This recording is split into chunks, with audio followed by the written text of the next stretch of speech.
यहाँनिर चाहिँ चिसो हुन्छ क्या त्यो जुत्तामा लाग्छ अनि चिसो हुन्छ अनि अलि झ्याउ हुन्छ बल्स प्यापेनोई खुल्ले रहेछ आज त So welcome to the house of rugby club.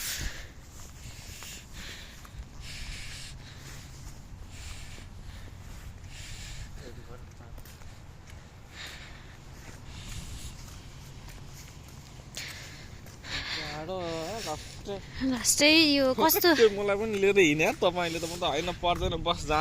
पर्दैन जानु भन्छ होला रिसाएर ठुमुकेर भनेको त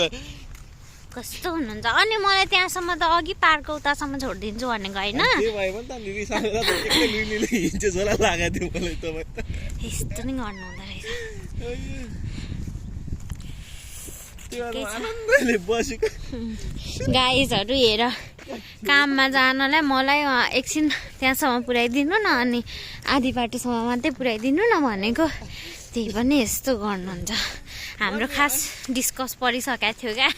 घरमै कसो हामीले म त तपाईँलाई पनि दुःख दिने आएर बसेर त नपुर्याइदिने म चाहिँ कति नपुर्याइदिने कि के भने तपाईँले जाम म भनेको थिएँ आइन जाने बेला भइसक्यो यस्तो टाइम भइसक्यो भनेर कस्तो काम देखिरहेको छ है हेर्नुहोस् न कप उठाएर दियो त फोटो खिच्दियो हेर्नु न अरू सबैमा झरे यतिमा चाहिँ यति चाहिँ के बाँकी बचेको अनि ग्रिन ग्रिन पनि छ त हल्ला त झार्दियो पर्दैन क्या हल्ला राम देखिरहेको छ पर जानु त लु तपाईँ कम्मरमा काउँदै जानु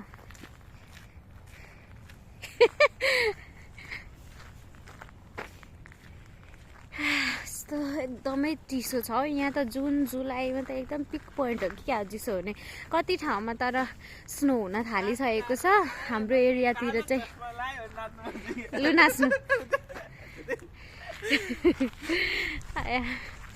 अनि कति ठाउँमा स्नो हुन थालिसकेको छ हाम्रो एरियातिर चाहिँ स्नो हुँदैन तर अब हुन पनि सक्छ तर खासै त्यस्तो हिउँ चाहिँ पर्दैन तर अति चिसो भयो भने चाहिँ पर्न नि सक्छ भन्नुहुन्थ्यो अरे भनेको अरे के टिप्नु भएको बाँदर के हो रहेछ हुन्छ कटुस हो त्यही बसेर देखाउनु यो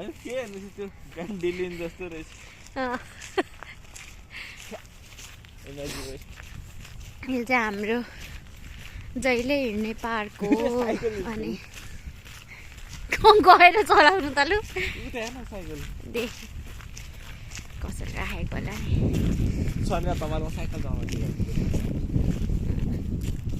नि कुन त्यही साइकल आएर कस्तो चिसो हो के कस्तो हात ठिरिरहेको छ मलाई त